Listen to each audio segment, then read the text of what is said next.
Yes, yes. मोर मत लगुच टिके बोधे एठी नेटवर्क इश्यू अछि सेत पय टिके क्लियर होनी कार ये. Anyway, very good evening to all. As you all know, this lecture series was designed for a period of 5 months, and this is the 19th lecture of this series. This is the second lecture series, as you all know, and it is a proud privilege for all of us and for Gyanalok, for the Directorate of Distance and Continuing Education, Utkal University, Odisha Department of Social Work, that we together could able to achieve such a great milestone of completion of 5 month lecture series consisting 20 lectures. And today on the 19th lecture of the Gyanalok Saturday lecture series, which is collaboratively organized with the Department of Social Work, Directorate of Distance and Continuing Education, Utkal University, Odisha. We have with us Mr. Suchit Ranjan Singh. Mr. Suchit Ranjan Singh is basically a development professional, and he has vast experience on different issues of uh, social sector, and he will be basically talking on urbanization and climate change issues. We have with us Dr. Renuka Kumar.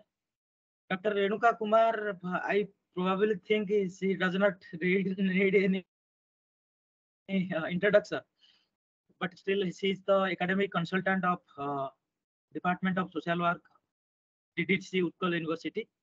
Now I request Renuka Madam to introduce and speaker and continue the lecture. Over to you, ma'am. Thank you, Pradeep sir.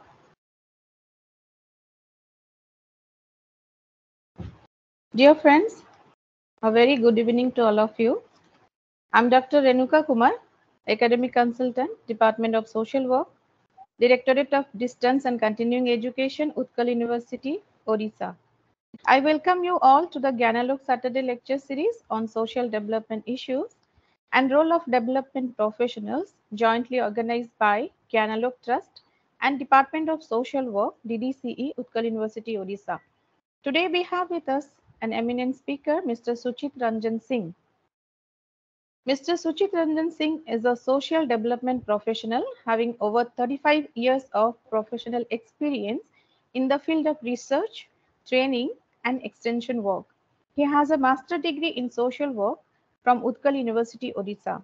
In his professional career, Mr. Singh has been associated with a number of international and national organizations.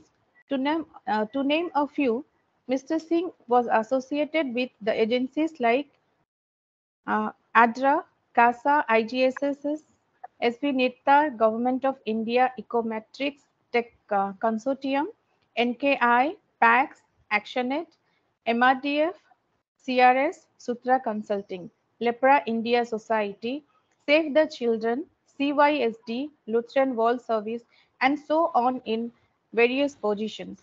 Mr. Singh has expertise in the field of grassroots project implementation, project monitoring and evaluation, training and capacity building, research, report writing, documentation, and proposal writing. He has vast experience in urbanization and environmental problems, climate change issues.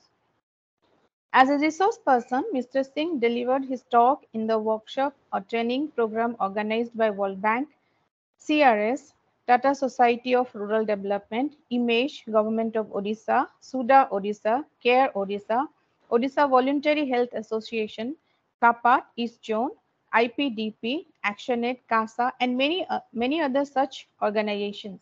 Mr. Suchit is a life member of Indian Water Workers Association and convener of campaigns like Campaign Against Climate Change at UK for Odisha and core member of Odisha Election Watch working on electoral reform and Jan Adhikar Abhijan and Right to Food campaign in Odisha. Out of his vast knowledge and experience on urbanization, environment, and Climate Change. Mr. Singh will deliver today on urbanization and climate change. On behalf of Gyanalok Trust, Department of Social Work DDCE Utkal University, and all participants present in today's lecture, I welcome our speaker, Mr. Suchit Ranjan Singh, and request to address the audience. Over to you, sir, now. Thank you, ma'am. It's a privilege, it's a proud privilege for me to really talk to both young friends and people who have been associated with social development. Before I begin my sharing, I would share one interesting fact which I saw today when I was looking at the people who have been participating. Most of the names I found starts with yes. And no, those sir, 1 minute, just whether slide is visible or not. Yeah, absolutely visible. Okay. When I saw the name starting with yes, because my name also starts with yes, I was a little bemused with that. But the whole thing is, I would start with that letter yes. This discussion on urbanization and climate change actually ends up with that letter only, that solution. Can we think of solution? Let me take you, before I really enter into my presentation, I would like to narrate a small thing which I read maybe around 20 years back when I was traveling from Bhubaneswar to Chennai. I went through a newspaper, I saw an article on Mr. J. Krishnamurti, who is the renowned philosopher of India. One gentleman, he was a journalist. He wanted to meet Mr. Krishnamurti. He wanted to take his interview. And to cut short the whole interview, which I read into 4 or 5 lines, let me mention that the first sentence which the journalist wrote was, "When sun sets in, you'll find a man amidst many people in a candlelit room, answering many questions, solving many problems. But when I go and ask Mr. Krishnamurti, I have a question for you, I have a problem for you, the answer is no." And when he enters the room, he finds Mr. Krishnamurti amidst many people. He sits quietly for some time, then out of his on inquisitiveness, he starts asking Mr. Krishnamurti, "Mr. Krishnamurti, I have come to take your interview. Can this be video recorded?" Mr. Krishnamurti gives a beautiful answer. Let me share it with you. The answer was, "When you go to take a photograph of a plant or a tree, do you ask the plant? Do you ask the tree?" And then sums up the answers for that journalist. And towards the last part of the interaction with Mr. Krishnamurti, he asked, "Sir, as a journalist, I have come across many problems in this world. You must have also experienced lots of problems in this world. Can you suggest some solution?" The answer was no. When he repeatedly asked Mr. Krishnamurti that, "Sir, I have come with lots of hope to you. Can you suggest few solutions at least? Because there are millions and billions of problems in this world." Mr. Krishnamurti gives another beautiful answer, which I still remember after 20 years. The answer was, "When there are millions and billions of problems in this world, why do you talk about solutions first? Talk about problems first." Let's begin the presentation. I would restrict my presentation mostly to urbanization and its impact, because most of you might be aware about climate change, the impact of climate change, the effect of climate change, what really happens in today's lives. And perhaps within last 1 or 2 months, the entire country has witnessed some of the worst flood situation in most parts of the country. That's the result of climate change. Yesterday, I was watching the English news channel of BBC. They were saying it's not heat. Tomorrow onwards, the world will boil. So that's an effect of climate change. And we are sitting in a urban center. Let's say most of us must be at some urban center. And let me tell you that Odisha, as a state, has 115 urban local bodies. And I was fortunate enough to work with almost all the urban local bodies in recent past 2 years, because I was associated with one of the efforts of Ministry of Housing and Urban Affairs for the capacity building of all urban local bodies of government, especially HNDUT department. And during that course of my activity, I could realize that there are many problems with urbanization which at some point of time, maybe the government won't be able to handle on its own. The civil society has to come forward. Individuals have to come forward. We as a group, we have to come forward. If you look at the urbanization scenario, the first slide which was presented before you, you can see the pictures depict that how urbanization has its effect on human life. Can we go to the next slide?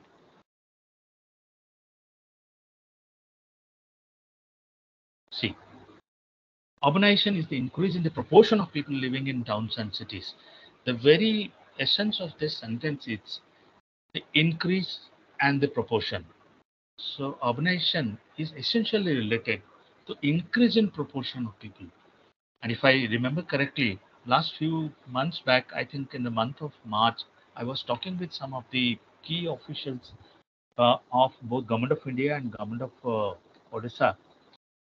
And they said that the increase of proportion of people to come to urban centers like Bhubaneswar, Cuttack or Sambalpur, Barampur, Balasur, Bhadrak, many other, Raulkela, all these places has increased manifold within last 2.5 years. And you must be aware, you all are aware about the fact that the entire country, was going through on one of the worst period of pandemic. And if I remember correctly, many people, without their intention, without their interest, were provoked, were forced to come to the urban centers because they found that in the rural areas, once we go through all the slides, you can understand how things move. But the proportion of people who have come to urban centers has increased manifold. And there are multiple reasons behind that. One of the smallest reason, but it's an important reason for people to come to urban, and the problem of urbanization getting manifested in different manners is that livelihood. One of the prime reason for people coming to urban center is for opportunity. And this opportunity for livelihood sometimes pushes them hard to find out options for themselves, which are not very easy, and they have to compromise. See, urbanization is also related to people's compromise with their old situation and with a new situation, with a new environment. Somebody who was living very happily in his village, he had some agricultural land, he had open space, he had air, there was no pollution, there was no traffic jam, there was no air pollution, there was no noise pollution. He was happy there. She was happy there. But in search of livelihood generation, the person came to urban center. He or she was forced to stay in a place which was congested, which has got problem of waste, which has problem of water shortage, which has problem of many other things. But he has no other option. He has to. The second part is urbanization occurs because people move from rural areas to urban areas. This usually occurs when a country is still developing. And if leave aside the country part, leave aside, let's go to the state part. Odisha is a growing state. And every day when we read newspaper, we see the news channels, we can see that government is telling that we have advanced in such area. Let me give a small example. 1 year back, uh, the urban department could find that there are many water bodies which were there in the urban centers of Odisha are getting closed, or waste are dumped into those bodies. There can be any type of waste: industrial waste, household waste, medical waste, e-waste. Now e-waste is one of the major problems. But they wanted to, if I remember correctly, one of the very senior person who was the director of integrated coastal zone management, he's one of the consultant of World Bank. He was sharing in a meeting that water is going to become a big problem in many urban centers because water has manifold effects on the lives of people. If I remember correctly, 25 years back, people who had relatives in Bhubaneswar, they used to come in the summer to Bhubaneswar city because after 3 o'clock, Bhubaneswar's air was very cool. Now, you can very well understand what is happening in urban centers like Raulkela, Sambalpur, Barampur, Bhubaneswar, the heat wave. And perhaps the heat wave of this year was the maximum. Sometimes it was beyond the toleration of people. So one can imagine the people who are living in congested areas in urban slums. If I remember correctly, the slum number in Bhubaneswar is around 468. So if there are 468 slums, you can well imagine what is the size of population that must be living and what is the size of area in which they generally live. But the reason for people coming from rural areas to urban areas is necessarily related to life and livelihood. Can we go to the next slide?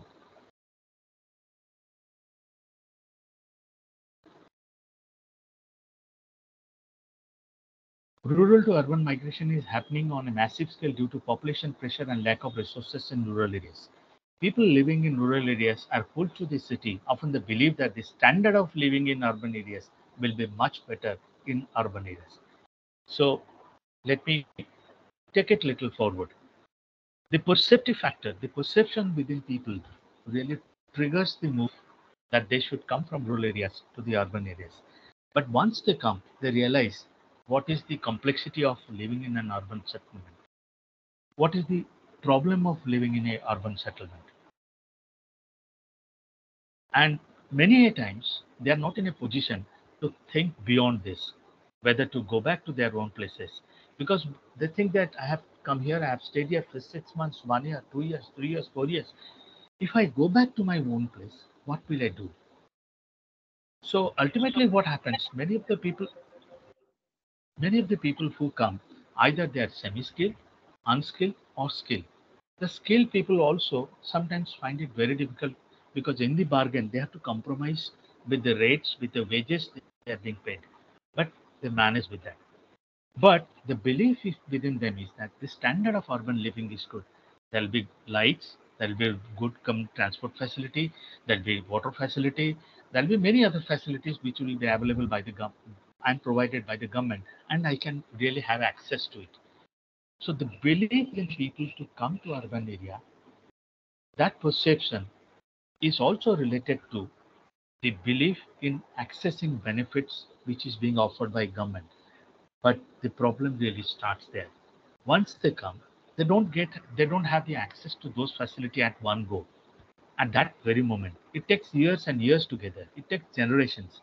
Recently, I was conducting a training program for two organizations uh, for the slum youths. And when I asked the people, they said, "Ki, my grandfather came here." Somebody said, "We have come here for last 10 years. Where are you staying?" I stay in a locality where there is congestion. There is a waterlogging problem. The third point, which is natural increase caused by a decrease in death rates in bit while birth rates remain high. So this is a scenario. Urbanization is a scenario in which our belief, our perception really triggers us, really forces us to come to urban center without really understanding what can happen to me, what I'm going to gain, what I'm going to lose. But generally, it's almost like a hallucinatory world people think of the urban centers, that I'll get these things. The modern things which are offered, generally, I will have access to that. And that really leads to problem. When we'll come to the problem, I'll get one by one. Let's go to the next slide. See, I wanted to show this slide to you because the urbanization is absolutely related to the problem of migration. If you look at this slide, you can see in Odisha, the coastal Odisha to Gujarat and major other cities. Everyone knows most of the people from southern Odisha, they really go to Gujarat, places like Baroda, places like Jamnagar, places like Surat, places like Ahmedabad, many other places. If you go to a city like Mumbai, most of the people who are sanitary workers, I mean, not sanitary workers, sanitary technical persons, you go to Delhi, you'll find them there mostly from the coastal Odisha and one particular district that's called Kendrapada. If you go to Gujarat and other places, you'll find mostly people from. And I recently talked to a person, he said, in Surat, there is a particular colony where at least almost around 5,000 Odias are remaining. And they have been remaining there for a long time. Roughly one-sixth of India's households has a member who has stepped out of their home in order to be a work-related migrant. So the work-related migrant, that word itself is very important. As India's economy expands, their numbers are slowly yet but unmistakably increasing. Perhaps the world's largest pool of migrant workers emerged from UP and Western Bihar. If you go to Bombay, you can have an absolute experience of this. The biggest slum of South Asia is Dharavi. You can go and you can find how many people from UP and Bihar are there. There are two types of migration which are happening. Previously, it was seasonal migration. Even within the Odisha state, you must be knowing it. There are people who are coming from many adjacent rural pockets, blocks, and panchayats of a particular urban center of that area because they wanted ki I will stay there, I'll earn little more, I can gain more, I can send money to my home. And ultimately, many of them are crippled with many problems for which also they cannot now go back to their places. The next slide.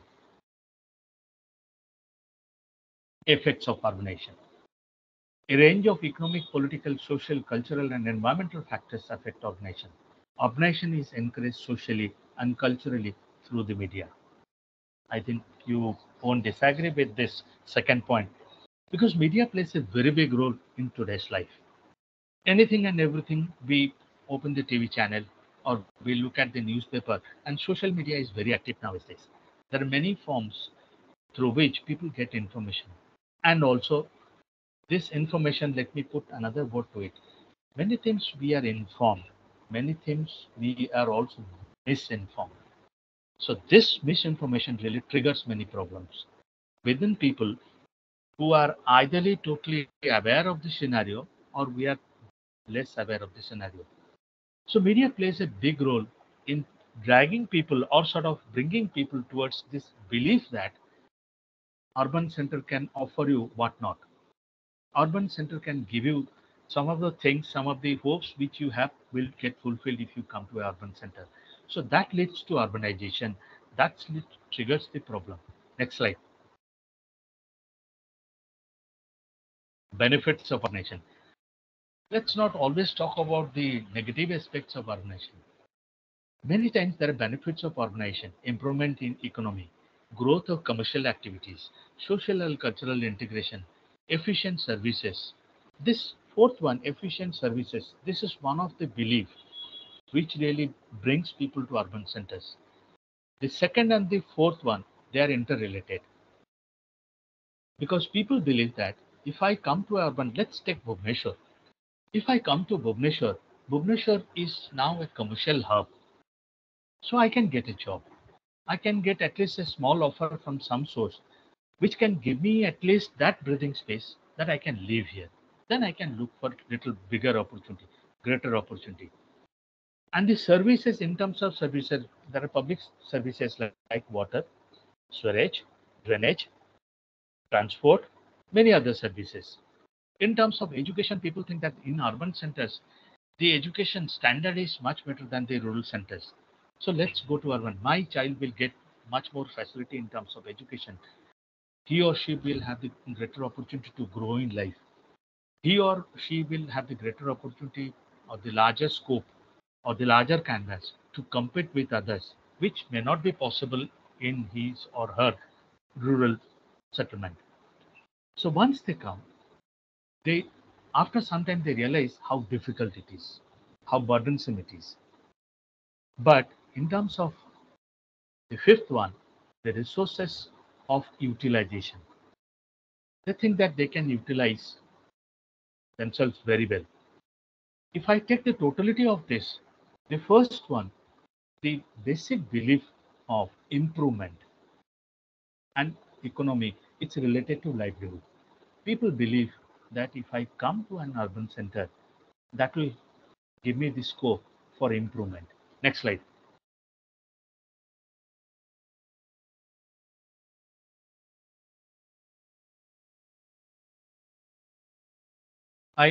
Because many friends are here, when we talk about this word urbanization, if I remember correctly, or if I look back, I can see that this word is slowly getting its momentum within the hearts and minds of people of late.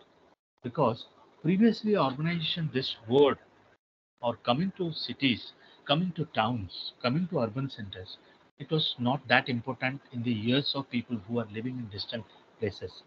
But nowadays, through the advancement of technology, through the advancement of media, urbanization, this word itself, sometimes it becomes a very sort of hollow thought within many minds that urbanization is something which is very catchy, very glaring, and it can be, I can feel that I'll get enlightened, I can get to a different status, social status, if I go to an urban center. People of my own locality, people of my own village, people of my panchayat, when I come back, they'll feel that I'm different.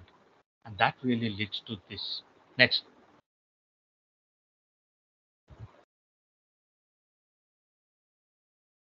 See, now let's come to the word which I mentioned in the beginning of this conversation of the journalist with Mr. Krishnamurthy. These are problems. Wastes are major problem in large cities. Air pollution results from overdependence on motorized transport and from burning of coal to supply energy. Water pollution results from poor sewage facilities, disposal of industrial heavy metals into waterways. But let me give a small example of our own place. If I remember correctly, in 2006, one of the largest FDI project in Odisha started, and it was related to sewage, drainage, and sewage treatment. And everyone must, who is involved in this webinar, must be aware about the project. If you see the name JICA in TV, people see it's Cuttack and Bhubaneswar sewage and drainage project. The project actually, the basic work started in 2006, and the work really started from 2011 onwards. And the very purpose of this project, the project is not JICA, the project is Odisha Integrated Sanitation Improvement Project. And the cost of the project that time was 2974.66 crores. Now it has crossed 4,000 crores. The basic purpose of, the prime purpose of this project was the entire sewage disposal in the city of Cuttack and Bhubaneswar will be taken into one point, through one point, and there will be the sewage treatment facilities, and the wastewater will be treated in the sewage treatment plants, and then they will be released to the river Katjodi and Mahanadi river. But if I see now the situation, it will take some more time. It will take some more time. I think definitely 2023 it's not going to be completed. Water pollution in urban centers is a major issue. People are getting affected by that. If you go to the slums, the problem of waterlogging, especially with erratic rainfall, it's becoming high. If I take the city of Cuttack, it's a city which is in the shape of saucer. So almost all the water which comes from the stormwater, it remains in the central point of the city. The wastewater thing which government wanted to do, it's going on. Now, government of Odisha is taking a major step of rejuvenating the water bodies. Of For your information, let me mention here, a city like Cuttack, at some point of time, with a petition filed in the Honorable Odisha High Court, they mentioned that there were more than 4,046 water bodies within Cuttack city itself. But the number has decreased to 105 as on date. And even some of them won't be visible. So the government is thinking of rejuvenating water bodies because it's believed that if the water bodies are rejuvenated in a natural, eco-friendly way, it can help not only the human beings, the residential communities which are living around it. It can also have an effect on the birds, the plants, and the other things which are surrounding the water bodies.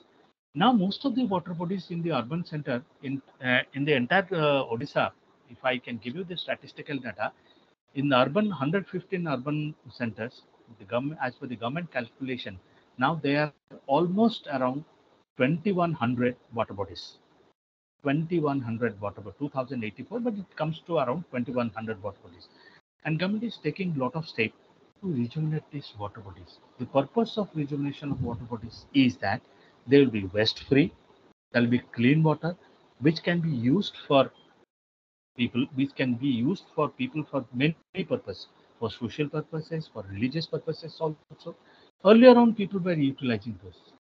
Now with congestion, and you will find in Bhubaneswar city itself, if I give you a small example, there is, you must be aware about Nico Park.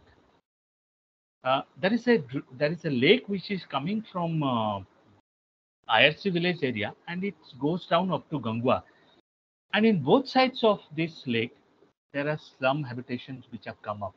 Now it's becoming a headache for the government because of eviction problem. But people have come.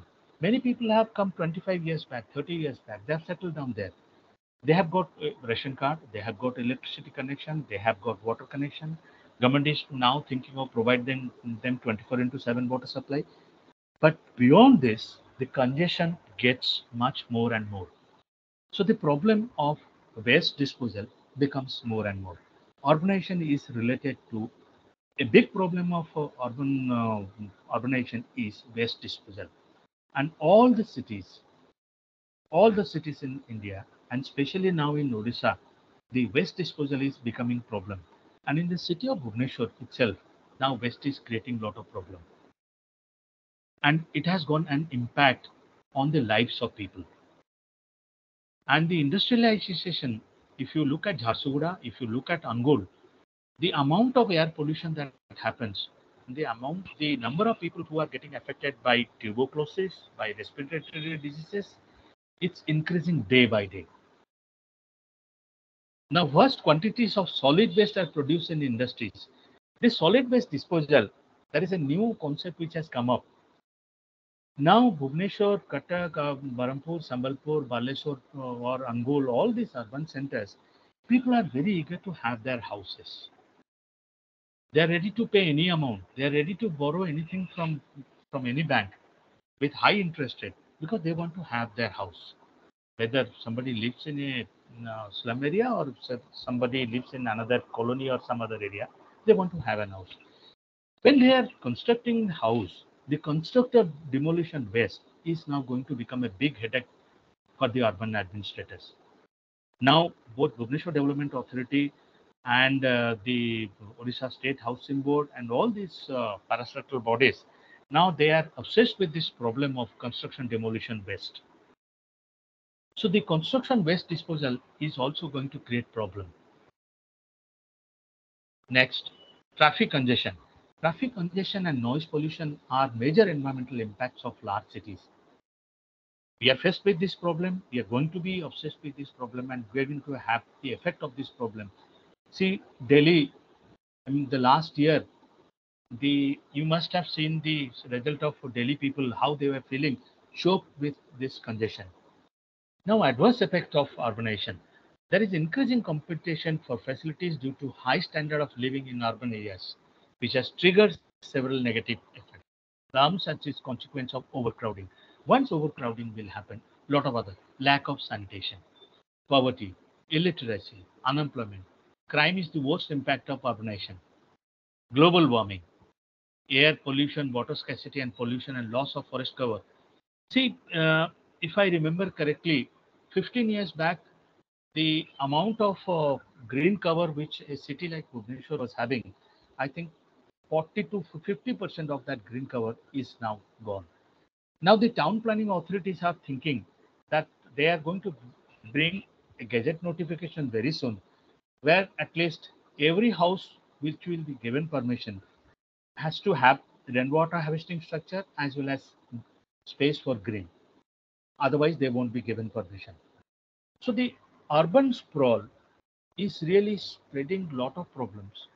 And the heat wave last year or this year, the heat wave is definitely an effect of climate change because every year it's increasing. I won't go into the details because today I thought that I should focus on urbanization because we are all living in urban centers. And urbanization is certainly linked to the climate change aspect. Climate change is not, it's basically a change. It's an average change in average temperature and cycles of weather. There are two aspects. The first one is average change in the temperature. If you look at last 10 years, that decade's temperature of Bhubaneswar city, it has gone up. And there are many reasons. One of the reasons are the people themselves, because the number of air conditioned machines that are being used in Bhubaneswar city, I think if you look back 10 years, the proportion will be much, much higher as on today. The the other aspects which the small industries which are coming up around the city itself and the pollution that is coming, the pollution in the Gangwa Canal, the pollution in their river, there was a calculation by the Central Groundwater Board Authority that the river from which the extraction of water for Bhubaneswar city, that is their river, the quality of that water is dangerous. And the other problem of climate change in a city like Bhubaneswar and many other cities is the depletion of groundwater.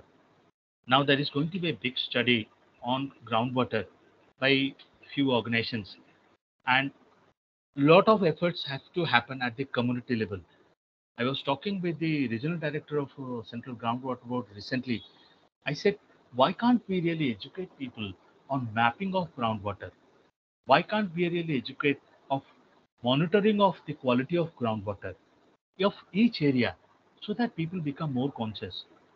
Out of the 150 apartments which have received permission within last 2 years, almost 90% of the apartment or the builders or the real estate developers are extracting water from groundwater because the number of houses that are being built. So definitely it's going to have an effect after next 4 or 5 years.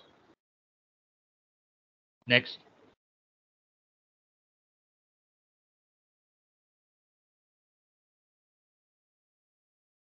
Next slide.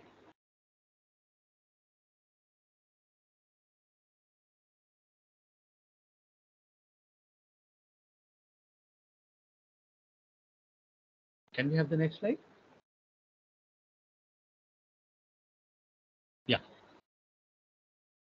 So let me again take you back to the first thing which I mentioned about the urbanization. From rural to urban, there are two factors. There is a push factor, there is a pull factor. So, sorry, the previous slide. The previous slide.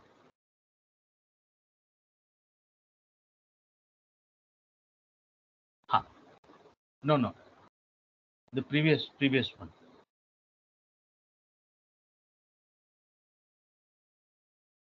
Next. Okay. The previous one. The previous one.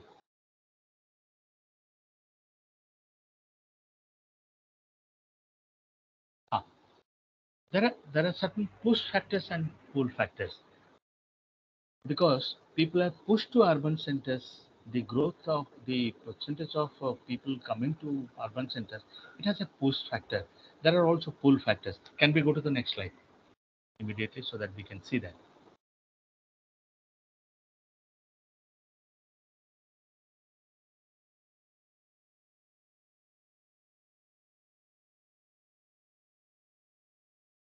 Next slide.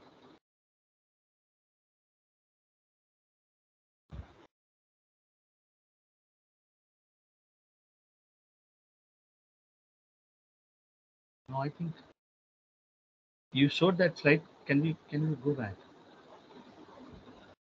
Ha. See, these are the push factors and these are the pull factors. The push factor is few services such as education and healthcare that pushes the people from rural to urban. Why? People think that in urban centers there are greater healthcare facilities. If someone from my family becomes ill, I think I can immediately get that scope. There are good education centers. There are good educational facilities. My children can get the better education. Wages are at poverty levels in many countries. Lack of job opportunities. Work tends to be limited to agriculture because we always feel proud to say that India is a country where most of the families are dependent to agriculture. In Odisha, we also say that. But the belief which is changing nowadays is that with agriculture, the productivity which is waning down slowly and gradually, people are thinking that it's not possible to earn as much as we were earning earlier. So it's better. When it's become limited, let's go to the urban center. They think that the infrastructure development, the pace of infrastructure development in rural areas is much lesser in comparison to urban areas. In urban areas, the infrastructure development, the pace of infrastructure development is much faster. So why can't we go there? If I look at the coastal Odisha, there are more than 570 kilometers of coastline in Odisha. Almost all the coastline districts and the coastline blocks and the panchayats and villages, they feel that every year there is a chance of flooding, there is a chance of cyclone. And if I go back to the western part of Odisha, most of the people, most of the districts, there is a there is a chance of drought. So people think that in order to avoid this situation, if I go to an urban center, that's a better scope for me to have livelihood opportunities. Then increased food insecurity. When I don't get the work, it ultimately affects my earning. It ultimately has an effect on food insecurity also. The pull factors. These are very interesting. Greater range of employment with higher wages. The wage which I was getting for my agricultural labor or for my daily labor activities in the rural pockets, that's a belief, that's a hope within people that I'll get more here. That's a better healthcare. Stable government. Urban administration, they feel that urban administration is progress oriented, more progress oriented. They are thinking more towards infrastructure development so that people can get better road, better water facility, better electricity facility, better all other facilities which is needed for them. Then more transport networks. Suppose one person thinks that if I go to an urban center, there are to commute between the urban center, there are lots of facilities which is not available in my area. So it can cut across generations. So people go ahead with that belief, and this really helps them to come to the urban centers, better quality housing. Nowadays, there are lots of discussions going around in the urban centers of Odisha about one particular, and there are a lot of complaints about this. That's housing. Prime Minister Awas Yojana. So you must have heard about the complaints by both state government and central government, by political parties also. And government of Odisha has come up with a new innovative plan called Jaga Mission, through which they are going to support the slum dwellers, the people do not have land or they are living in slums. But there are many dynamics within which these programs also remain. Sometimes, if you know that the the house which is being given to them and the size of the house, you'll be surprised to know that people are taking it, but many times they do not stay there. Either they give it on rent or they use it for some other purpose, but they live in the old place. The space which is provided, it's not even 300 square feet. Just imagine a family with father, mother, 4 or 5 children. Maybe they are one of their unmarried brother or sister, how they can live within this space. Whereas the same people in the villages, they were having a lot of space to live. But in search of livelihood, in search of getting better facility, infrastructure facility, transport facility, education facility, healthcare facility, this dream actually is bringing them to the urban centers, and the urbanization has its manifold problems. Next, once people arrive in cities and find employment and housing, they will tend to have children. It's natural. This increase in population is known as internal growth and can result in rapid population growth, particularly in growing cities where cities have youthful populations. It has 3 or 4 manifestations. Once the number of houses, the number of people coming to urban centers grows, it can add on to many problems also. It can add on to the problem of crime also. If you see a city like Bhubaneswar, the crime rate has increased manifold within this. And majority of the people who are involved in this are within the age group of 15 to 35, which is called youth. And many of the slum settlements of the Bhubaneswar, generally people have a that can be a biased thought, that can be a biased belief, but it's a belief that these urban slum settlements are also the points from where actually the crime and criminal activities is much more, and it spreads to the entire urban center. Let's go to the next.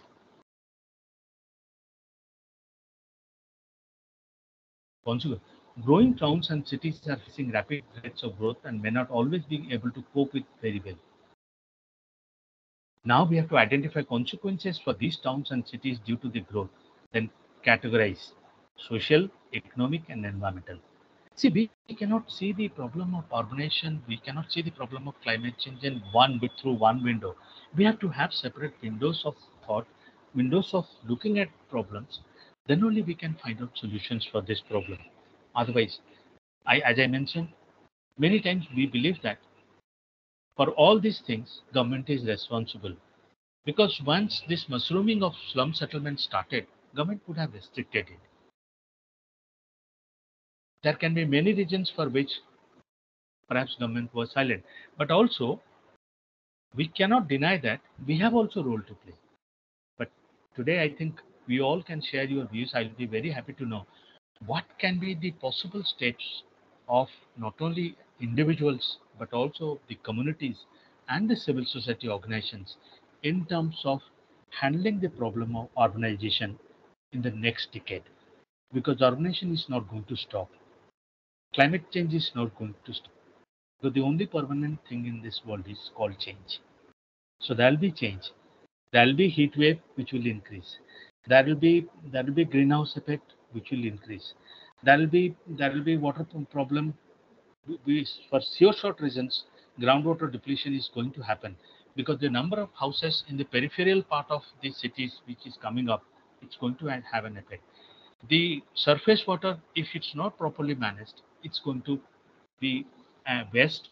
And after some days, we may not find water bodies in the urban centers.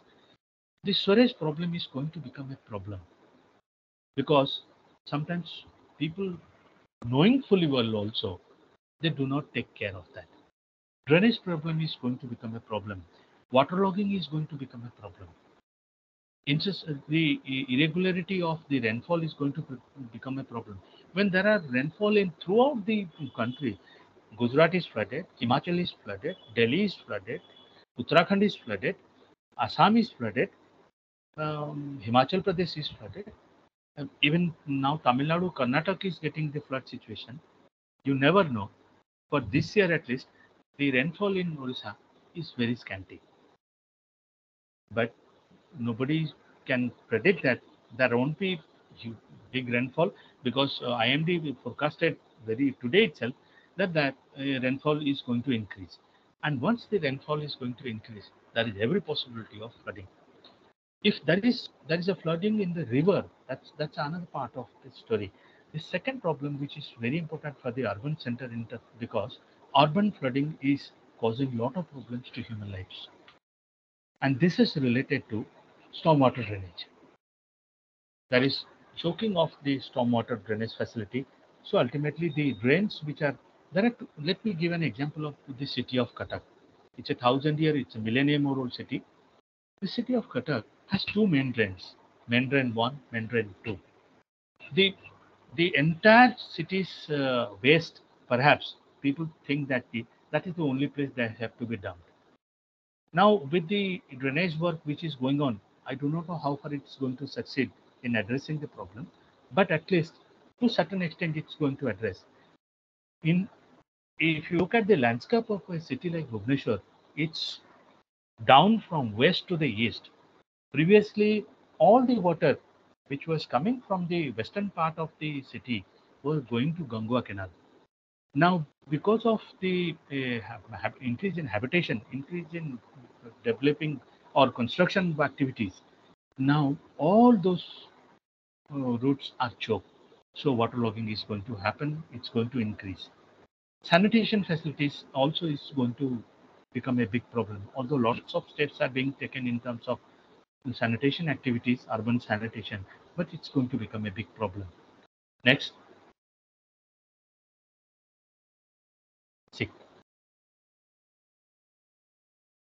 Previous one. So these are the consequences which we are going to see. Now the point is, in terms of environmental impact, there are going to be lots of impact in urban centers of Odisha. Let's not talk about the entire country. Let's restrict ourselves to the urban centers of Odisha. There are 115 urban local bodies. Can organizations like Gyanalok or many other interested organizations can really think of working with at least one urban center, one small NSE, one small municipality? Think of changing the face of the urban center in next 1 decade, because that's more important. We can take up one aspect of the climate change and its impact. Let's say we can take about the groundwater thing. We can take about the surface water thing. I was recently talking with one of the leading organizations in India and also in the world, which is working on groundwater. I said, can you really educate uh, the urban local body officials as well as rural local body officials? Because we have technical experts. The discussion is going on. Maybe very soon something is going to happen where we are going to prepare a module on which at least the people who are in the city administration, in the urban administration, they are going to be trained on different aspects of water, whether it is surface water, whether it is quality of water, whether it is groundwater, because day by day the situation is getting worse. It's not getting better. So if we want to take it to a better situation, what can we do? As an individual, we have to think of. As a group, we have to think of. We have to plan. As an organization, we have to think of. As a community, we have to think of. Because everybody has a separate role. There can be similarities, but there can be specific roles for each one. Can we look at that? Next slide. Informal housing is built on land which does not belong to those who are building on it. See, once you do that, so it's unplanned. So once I see that somebody is doing and somebody is going scot-free, nobody is asking the question to him or her, why can't we? Why can't I? And that is how actually people, if I give you a small example of Saliasai, Bhubaneswar, I must be aware about. In Saliasai, there are different units, and people from a particular area, people from a district remain there. And that's called that area. Some area is called Noyagarh. Some area is called Ganjam. This is Ganjam colony. This is Noyagarh. This is Kendrapada. So what happens is I come. When I go back to my home after 6 months, rural area, after 6 months or 10 months or 1 year, people see me in suited booted style and see a good bag in my shoulder. They feel that, this person's standard has improved. But they do not understand in which condition I am living. So the urbanization impact, the perception part has to change. There are three things. Next slide. There are three things which we have to look at, we have to work on. As a civil society organization, as a good group which is thinking of society, which is doing a wonderful job of educating people on many aspects. Urbanization is an ongoing process. People will come. But this coming of to the urban centers has two connotations. One is voluntary, one is involuntary. If it's an involuntary migration from rural area, it has different connotation. If it's a voluntary migration from the rural area to the urban center, then it has different connotations. So urbanization per se has to be looked at from diverse angles. And I would request Gyanalok as an organization to really now think of moving ahead with at least an experiment which can really look at diverse aspects of an urban center in terms of facilities, in terms of problems, in terms of approaches to handle these problems, and in terms of actors who will be part of this process of solving the problems. Next slide. The challenge we are facing today is to minimize the negative effects and build the benefits. Infrastructure needs to be improved. Opportunities should be created within rural areas to prevent migration to cities. Next.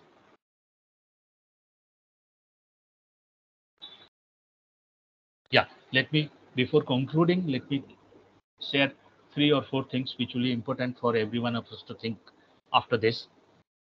In terms of climate change, we have to think of mitigation.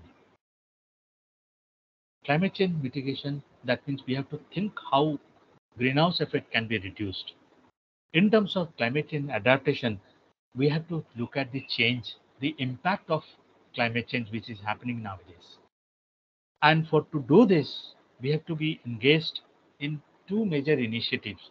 I think Gyanalok as a sensitive organization can really look ahead, and the people who are associated, the persons who are individuals who are associated with Gyanalok can think of developing a long-term strategy, maybe for next 1 or 2, 3 years, where it can really have its plan. It can have a dialogue with the urban administration, the government, and these two are in terms of advocacy, in terms of integration.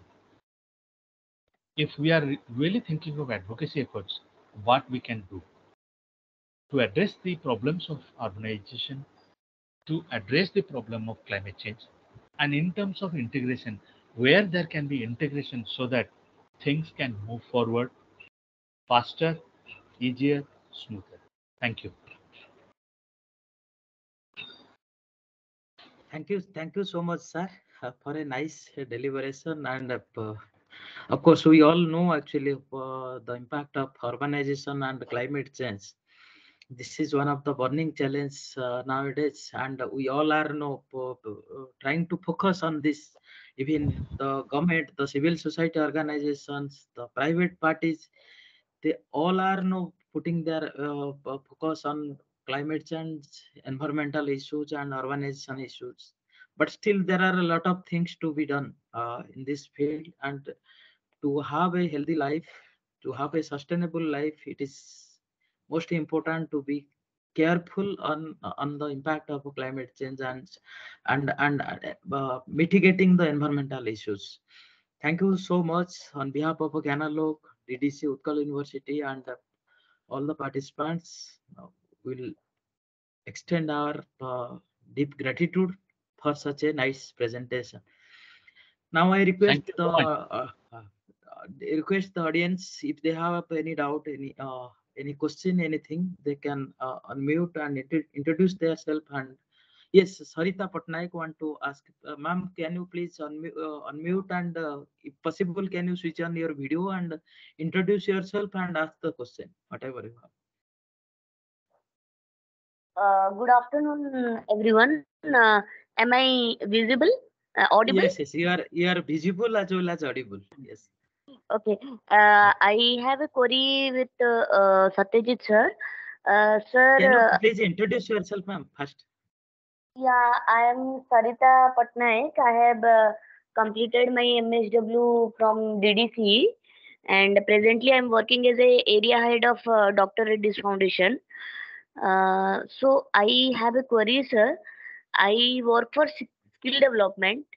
What I'm observing, that due to the urbanization, Odisha mostly now we are providing skill development. So those students, I mean youth, are not interested to go out of their village.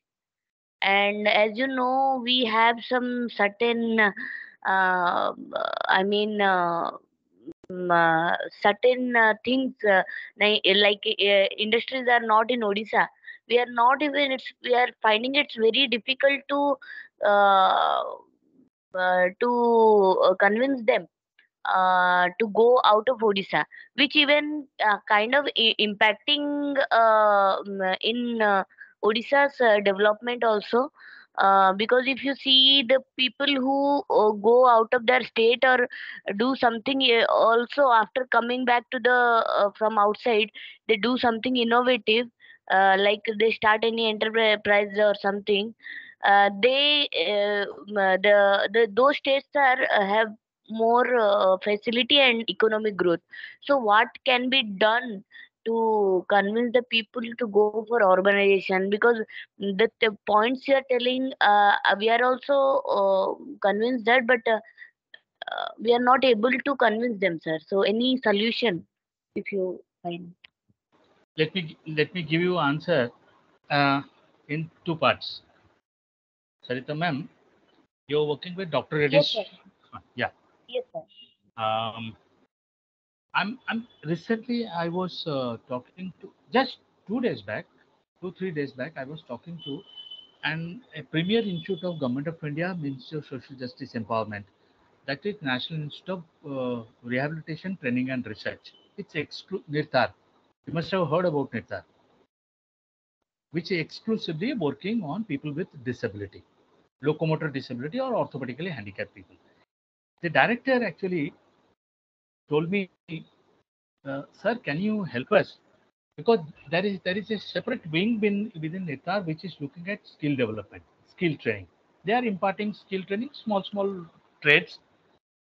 They are also facing in the problem of skill training because whoever is coming as a patient to that hospital is getting treated within that period. Government was providing stipend, government was providing the other facilities, but still people were not coming. So the secretary, the Minister of Social Justice Empowerment, recently visited them. He said, why don't you talk to organizations like Samsung or somebody? They can train these people with disability on mobile repairing so that rather than just waiting for wage employment, they can be self-employed. So in that connection, the director requested me, can you visit us? Can we have a discussion? I told him, yes, I can come there. I can discuss with you.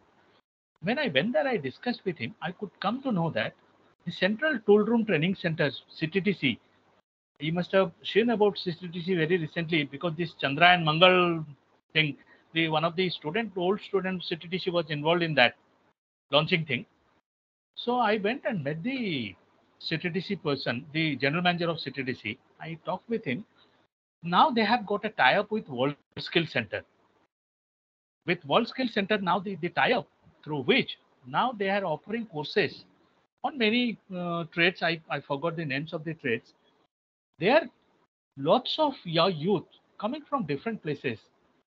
They are coming through the World Skill Center, but they are basically being trained at CTTC because CTTC has the infrastructure facility. It has got the experts. It has got the tools, the equipments. Now they're being trained, and there are courses which are of 2 days duration, courses of 10 days duration, courses of more than 1 month, 2 month, 3 month duration also. And when I was talking with the general manager, and they are not for they are for normal people. They are not for disabled people. The bangers, it's not for the, that's for normal. So the normal youth is coming through this World Skill Center because they have, I maybe on Tuesday, I will have a discussion with the general manager of the World Skills Center and the chairman of the World Skills Center. So there are scopes, there are opportunities. One suggestion I would give it to Dr. Reddy's Foundation as a personal suggestion I can give. Let's find out which are the scopes available in, let's say, in a city like Bhubaneswar, where people can come, people can stay, people can learn, but it will not be more focused on wage employment. It will be more focused towards self-employment. Because what happens is there are many industries which are now taking tie-up with CTDC. I could know that more than I think 10-15 industries which are having tie-up with CTDC. And CTDC, they have a placement cell also. When I talked to the placement officer also, he said, Ki, for us, there is no problem because the trades generally with the courses which are offered here, children, I mean, youth who are coming here, they're assured of their jobs. And I know for sure reasons they're assured. So what I would suggest is we can have a discussion with such institutions, CPED, CTTC, and on Tuesday, I'm going to have a discussion with the General Manager of World Skills Center. Maybe if you want, you can give me a call after that. I can tell you what's the outcome of that discussion. But in urban centers, there are opportunities. It's not that there are not opportunities. There are opportunities of both skill building as well as getting gainful employment. The only thing is the motivation part which we have to provide to the people, that's a tricky business. You have to have a plan for that.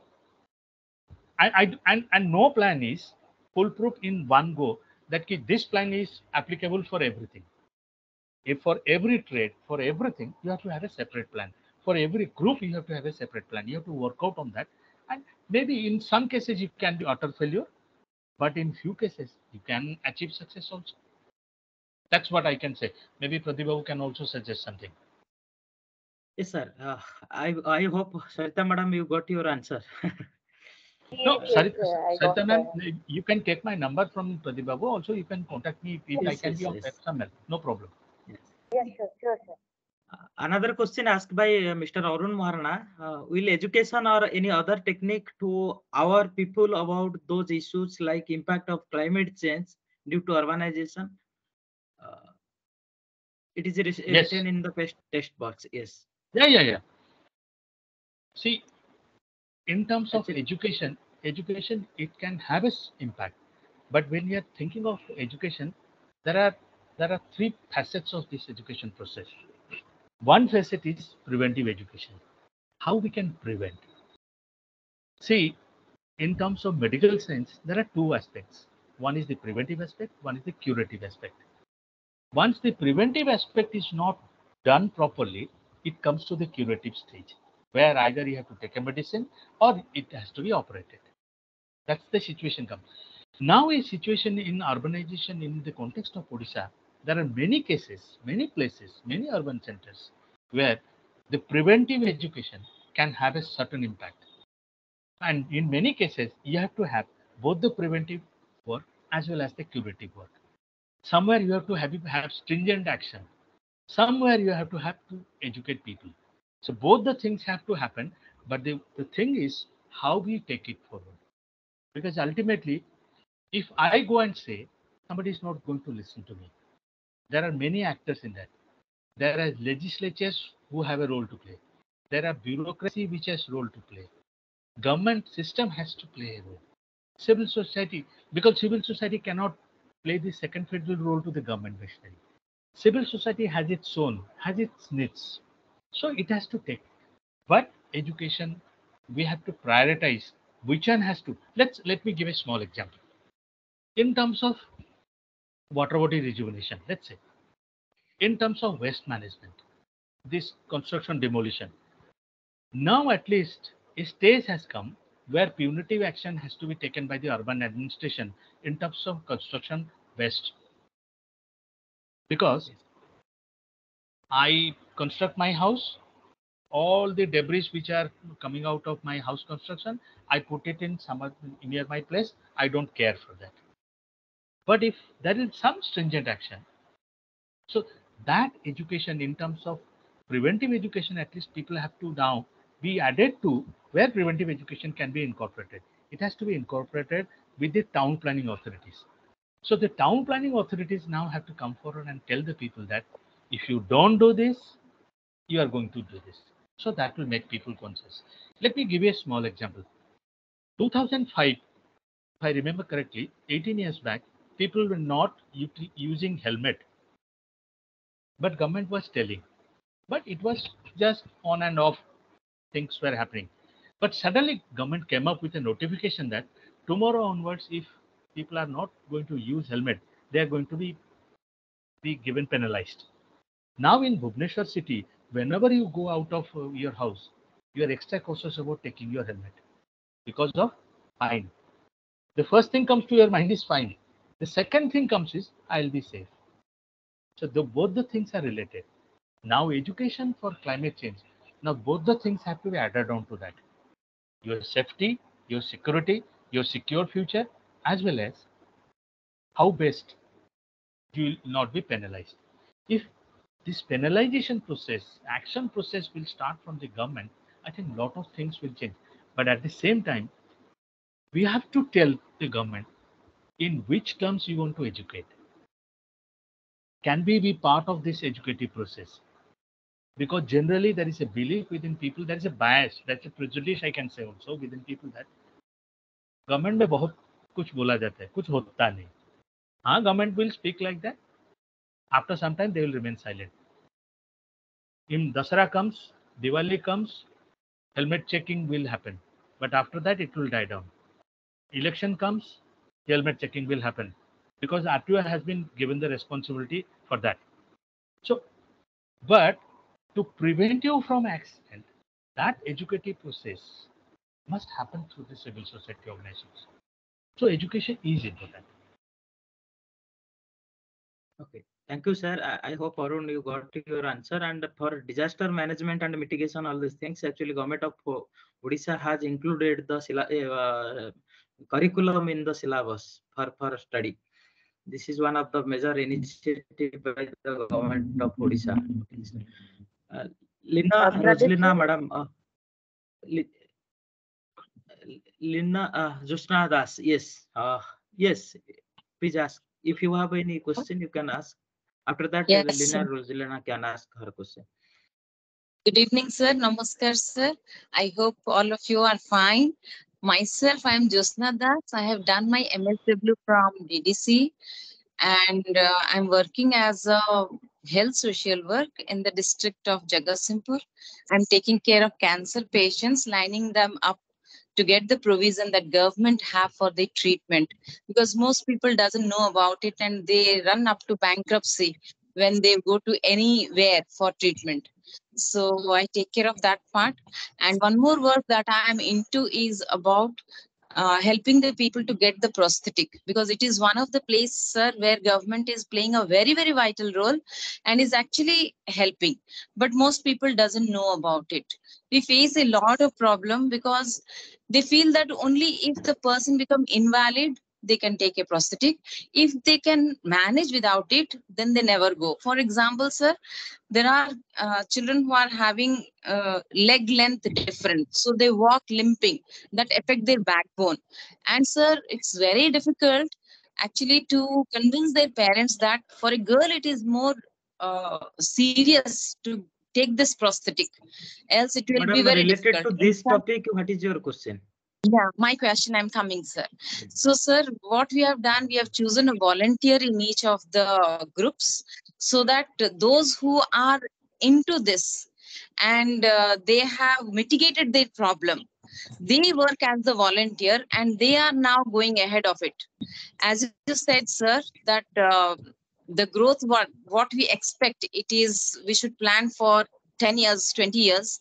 So that is giving us a moral support that yes, since it is growing very slow in our pace, as per the planning, it is very small now. It is taking time. Sir, is there any way to get these people trained in these cases, those who are working as volunteers? See, once you mentioned about this prosthetic thing, this Netar which I mentioned just now, Netar has a PTOT department specially. There are professors, there are doctors there, and there are also, I think what will be good is You can take my number. I will be going in Nitar on Monday because there is a meeting with the CTTC general manager and his team with the director Nitar. Also be there. Maybe on Monday, if you can give me a call, I can ask the director itself if this volunteers, can there be a training program which can be organized for them? Yes. Let's see. Let's what best possible can happen. I'll do my best that these volunteers can be trained. Certainly, certainly. You can take my Yes. number from here, and I will, give sir. it. Sure, sure. Because Sure. mostly, sir, one Saturday I visit. Today also I was coming from there only, but I came early because of this session. Sometimes I miss the first part of the session because of the journey back from those places. I will take and we will do the needful, sir. Thank you for the support. Madam, since you are in Jagatsinghpur, can you talk to MCL? Gyanalok can organize that training program in Bhubaneswar if fund can be arranged. Yes, sir. Okay, you can talk to now. Gyanalok is a trust, so receiving fund from anywhere is not a problem for us. So if you can arrange the funding, and then we can organize training in Bhubaneswar, and we can educate Actually, in many Bhubaneswar, sir, they people. will not go. Bhubaneswar, But in let's see, sir. Yes, possibility Jagatsinghpur at we least can to also. begin. Yes, No, sir. no. At In least to begin. Jagatsinghpur we can also organize the program if funding can be arranged. That is up to you. Sure. You talk to them and let me know. Okay. Yes, Yes, sir. ma'am. Lina, thank you so much, Josna ma'am. Lina ma'am, can you please introduce yourself and ask your question? Good evening, sir. And like I'm Leena. I'm just I was working in like as an assistant professor, but now I'm doing my full-time PhD in SRM University. I'm a scholar, research scholar. So like my first thing is like, can I suggest one thing to Miss Sarita? Like she was asking about like what can be done for the people are not willing to go away. So I see it as a good sign. Actually, like people are not willing to move from their place, as because like it's not like urbanization moving, people should be moving away from their rural area, but rural areas should be developed. So I see it in the positive sense. Like, but one thing what we can do is like assess what is like what is the feasibility that they can grow in their own village. So is there a feasibility study can be done, like what occupation or what skill can be helpful in their own locality where they can start.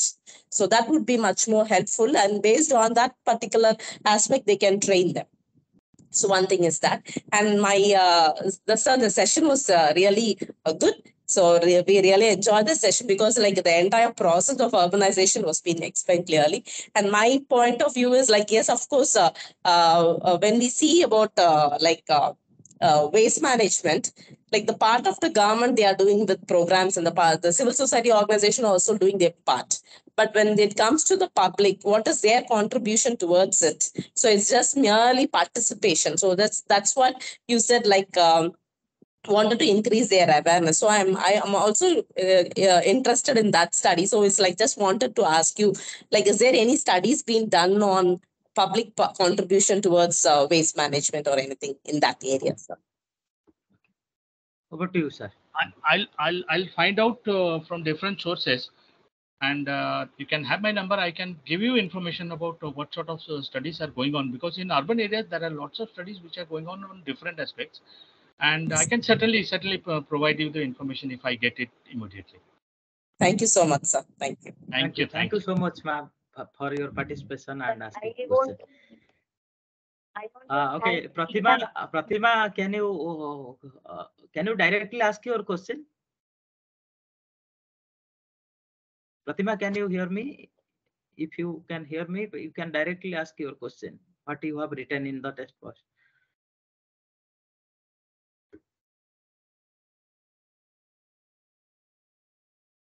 Okay, actually she has written, how can urbanization be managed sustainably to mitigate the impact of climate change? To answer in short, it needs a 3 days complete program. She has two questions actually. Another more question is how the rural urban infrastructure gap should be addressed during the period of rapid urbanization.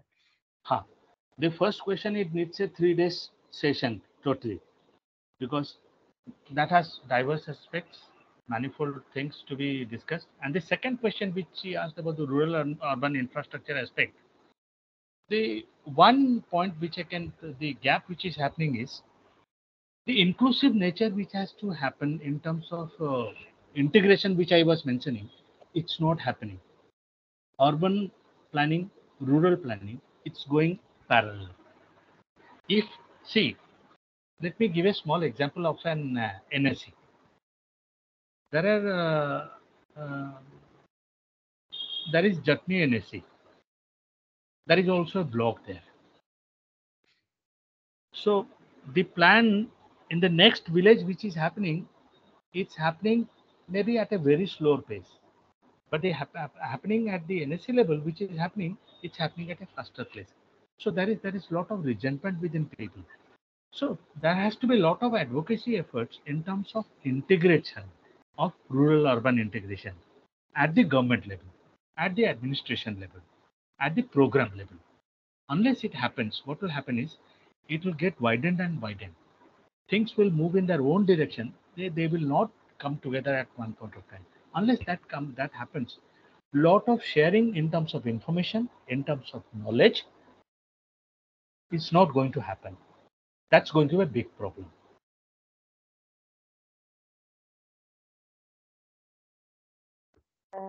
Sir, can I talk something? Pradeep ji?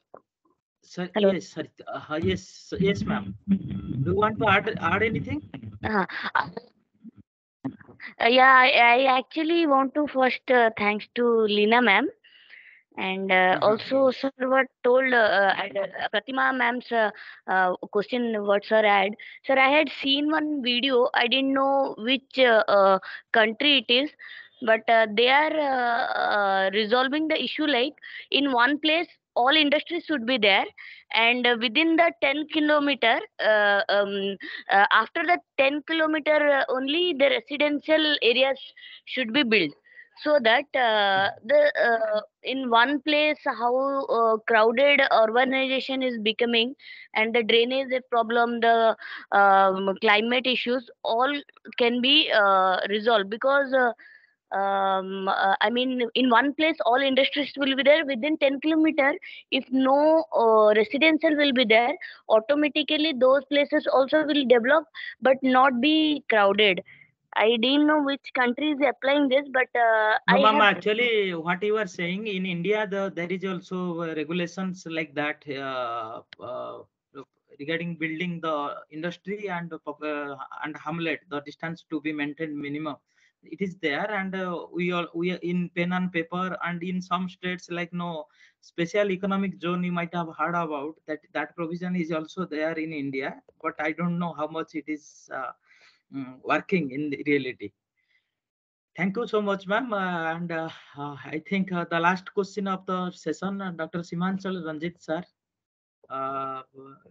Dr. Simanchal Ranjit sir is currently working as a lawyer in High Court of Odisha.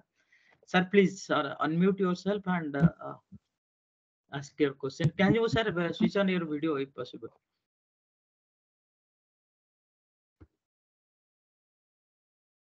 Mr. Suchit,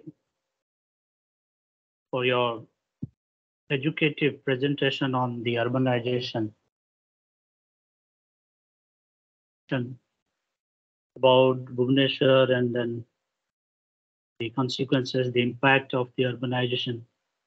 Since this is my interest area, and my PhD was on urbanization, migration, and slums, and my study was in 2005 to 2010, maybe before 12 years. That's my topic of research. Just I have an intervention to make.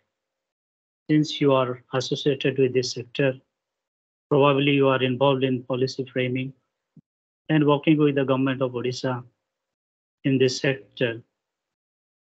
I would be slightly keeping reservation on the point of your discussion on slums, also the perspective on the urbanization.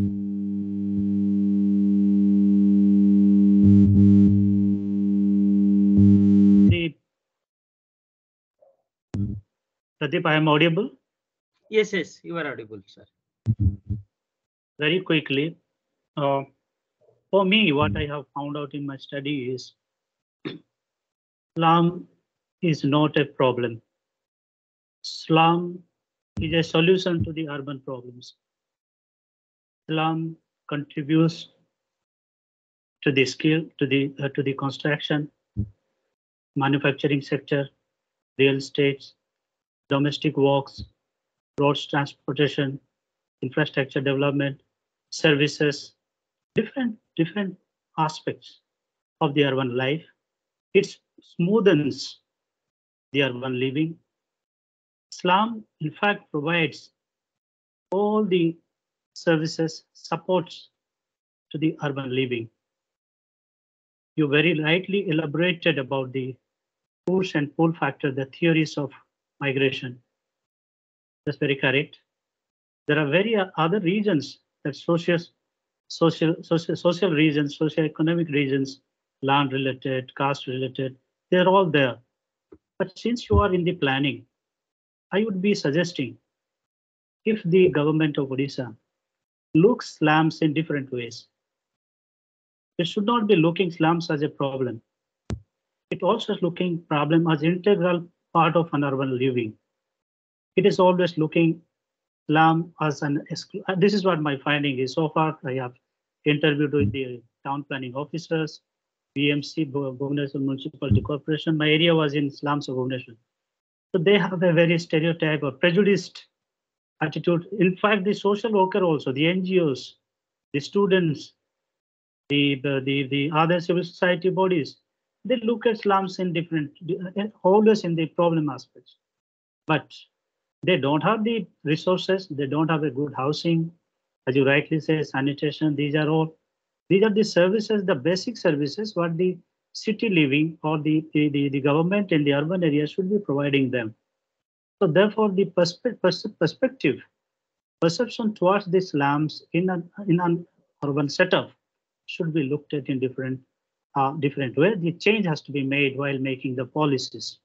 Of course, a policy intervention is a must to handle the urban living. Having said that, I also agree to your point that the urban settlements grow abruptly without any planning. And also I have found out, I think in 2011 when I made the study, 2005-6 when I studied, there were 377 slums, out of which 99 slums were authorized in Bhubaneswar, the rest were unauthorized. That means authorized means BMC recognizes them. What happens? These people are very smart and very cunning, the slum dwellers. Once the housing or land is settled in their favor, what they do, they either sell it or give in rent to somebody else, and they go to the other places and they build up another slum. So that is the things are going on in the urban areas. And also you see when the construction will be going on, and they will make the settlement and they will be rehabilitated to a place. Once the rehabilitation is made and land is given in their name, and also the building or the house is constructed in their favor, again they leave that, they bring other their family members from the villages. These are all my findings.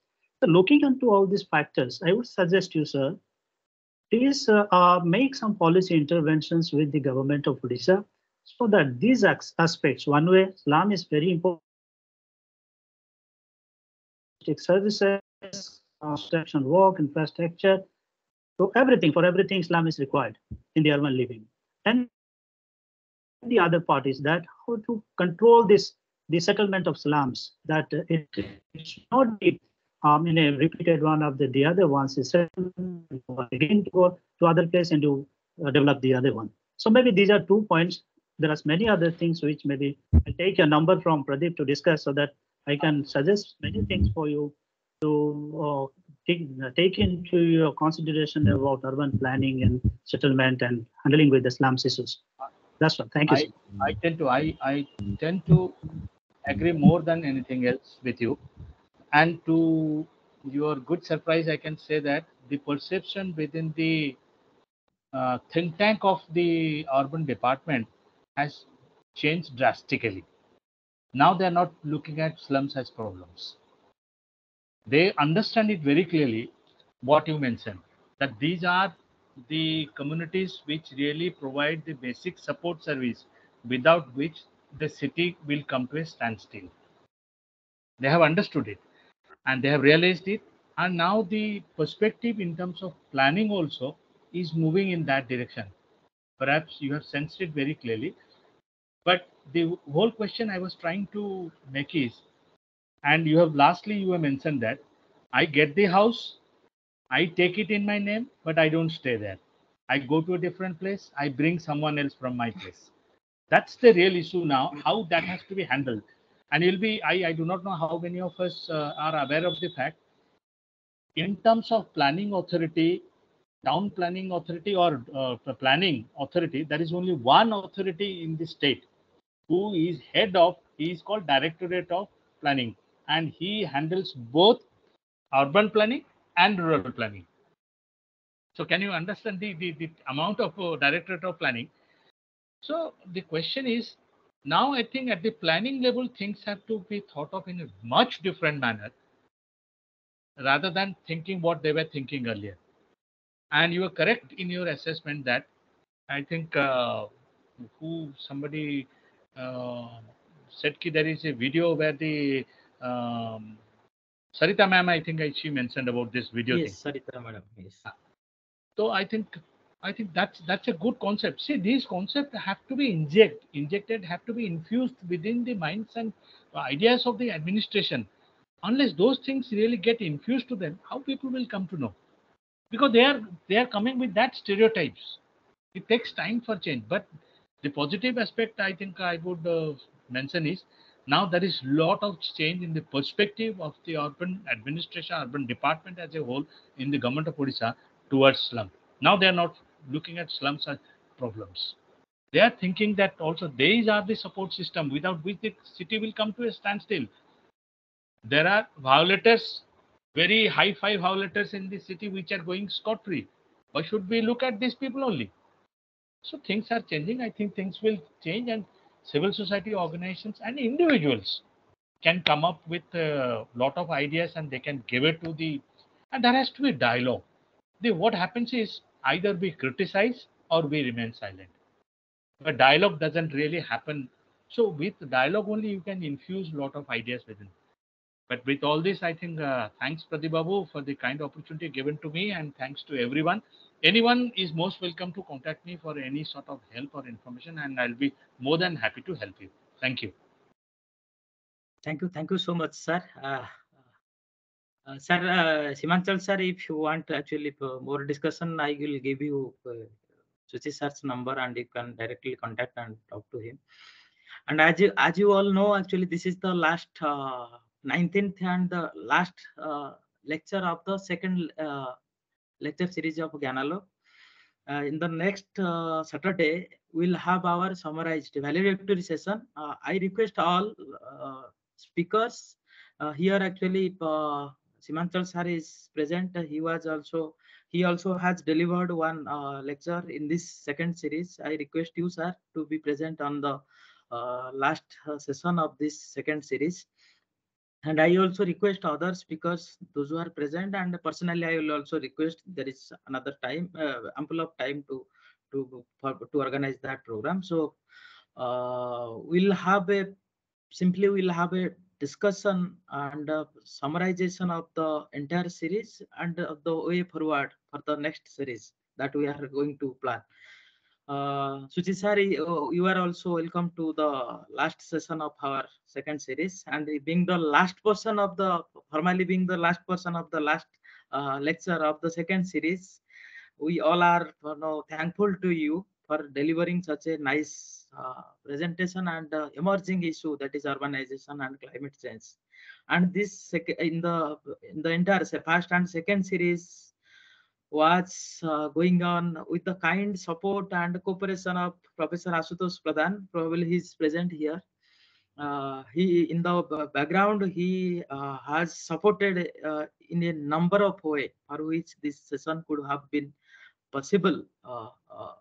The entire series we could conduct, and not to mention about the contribution of Simanchal sir, because he is the legal advisor of Gyanalok, and what Gyanalok is today because of his contribution. And in the background, many people are supporting, like Arun, Panchanan, and many other, Renuka Mara, many other people are supporting. We are thankful to all of them, although they are the family members, need not to thank, but still their contribution should be recognized. And simply, I am recognizing their contributions to this program. Thank you so much, and I request all positively to be present in the next lecture series, sharp at 6:30. Good night. See you on the next Thank you. Saturday. Thank you. Thank you. सुचित भाई नमस्कार।